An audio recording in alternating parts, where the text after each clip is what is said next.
The Black Friday and July event from Dell Technologies is here with great offers on trusted technology. You'll also discover huge deals on new AI-ready laptops, like the Dell 14 Plus featuring Intel Core Ultra processors starting at $699.99. Save on top accessories, plus enjoy fast, free shipping and other benefits. Upgrade today by visiting Dell.com/deals.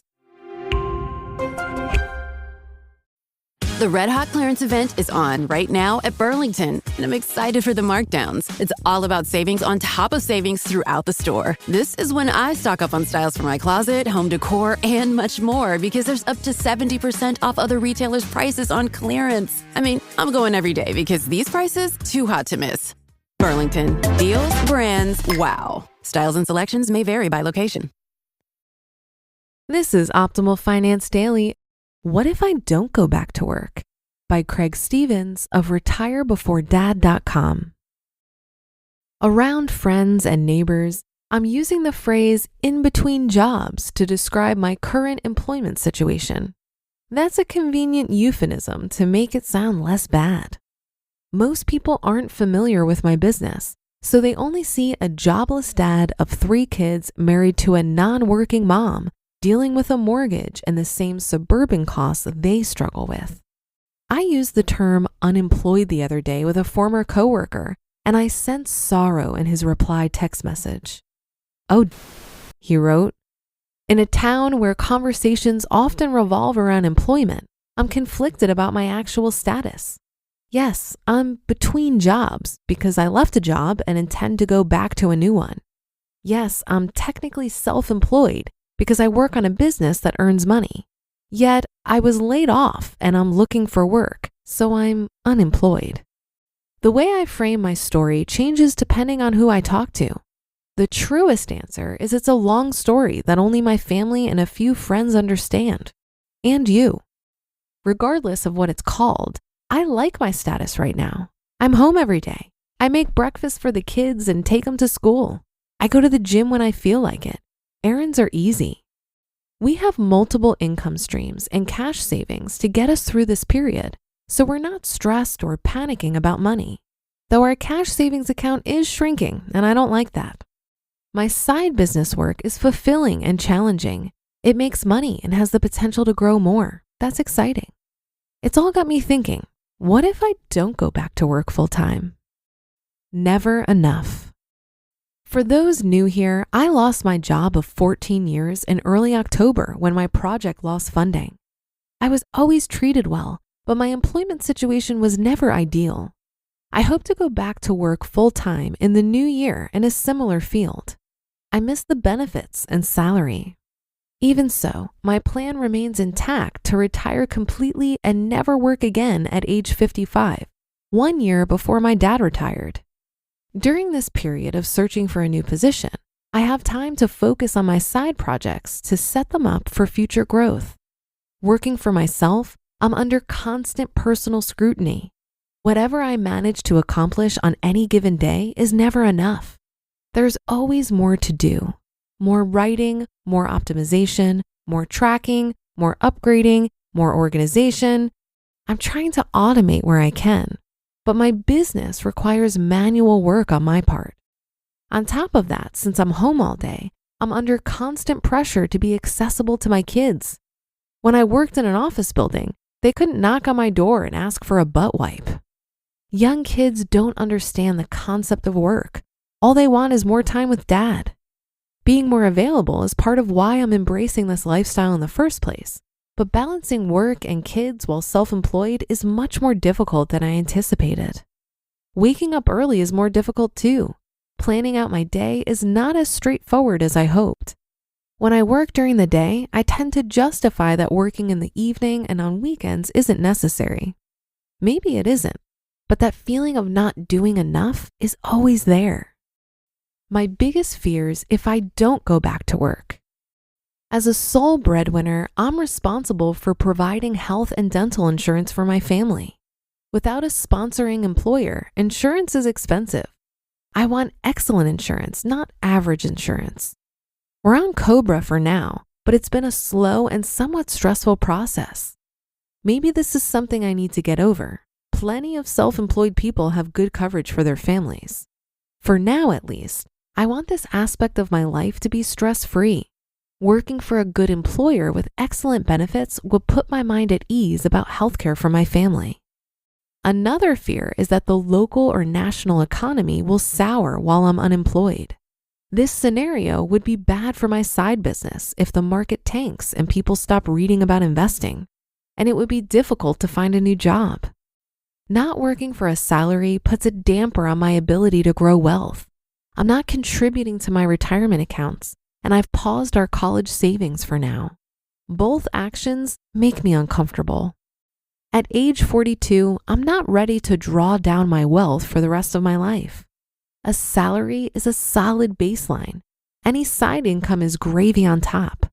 This combination, I still believe, is the path of least resistance to financial independence for me. But I may have that all wrong. What scares me about going back to work? If I go back to work, I won't be able to work on my side business as much as now. My side business could be the real path of least resistance to financial independence. It's a riskier venture, but perhaps the more lucrative one. Going back to full-time work in a way says I can't make enough money as an entrepreneur. But I'm conflicted because this blogging business was never meant to be a full-time gig. However, online businesses have a way of growing exponentially, potentially, not guaranteed. There are many risks and speed bumps. My new job may require too many hours and I won't have the time or energy for my side gigs. Definitely possible. Another fear is I could go into worker ant mode and fall into contentment and lose my ambition. But the most painful aspect of full-time work is the loss of control of my time. I love choosing what to do each day.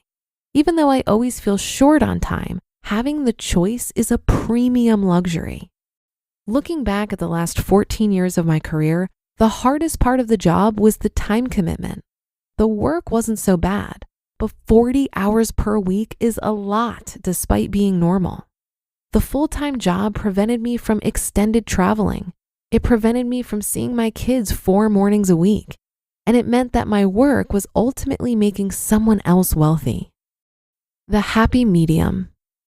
Weighing everything over and over again, I've come to the conclusion that after some time in between jobs, I can position my side business to flourish and return to a healthy and lucrative 9-to-5 career.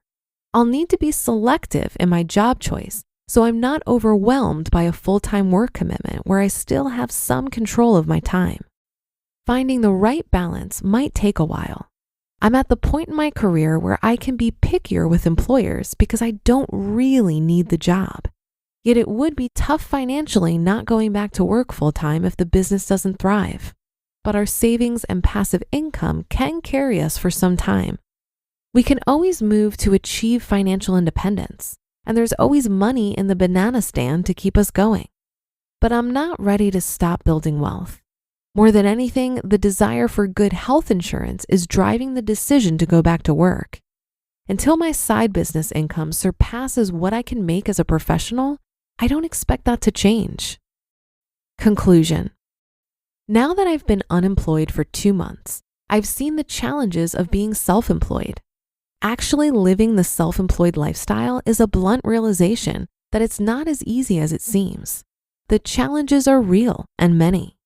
So far, this experience reaffirms that going back to work is the right choice, though it hasn't changed my broader goals of leaving full-time work in a few years and retiring completely at age 55. When I do go back to the daily grind, I'll be relieved to have the coveted benefits to support my family, re-energized to do good work, and intoxicated by the notion that it may be the last job I ever have. You just listened to the post titled, "What If I Don't Go Back to Work?" by Craig Stevens of retirebeforedad.com. This message is brought to you by Apple Card. If you're like me, you might be considering getting a new iPhone.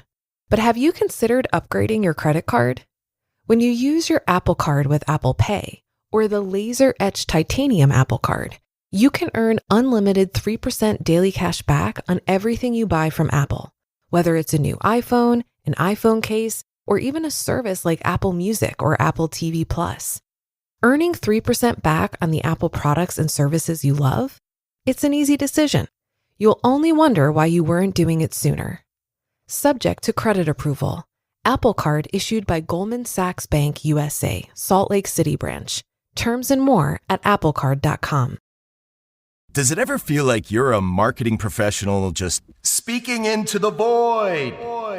Well, with LinkedIn ads, you can know you're reaching the right decision makers. You can even target buyers by job title, industry, company, seniority, skills. Wait, did I say job title yet? Get started today and see how you can avoid the void and reach the right buyers with LinkedIn ads. We'll even give you a $100 credit on your next campaign. Get started at linkedin.com/results. Terms and conditions apply. This post reminded me a lot of my own internal struggles with self-employment. It's a hard thing to capture in words because on the one hand, having full autonomy over my time makes me feel incredibly fortunate. But I also have to maintain trust in myself that I will use this time wisely. And I've considered going back to full-time W-2 work. I made a really hard decision and turned down a job offer with a salary of $150,000. It sounds completely insane to say that out loud.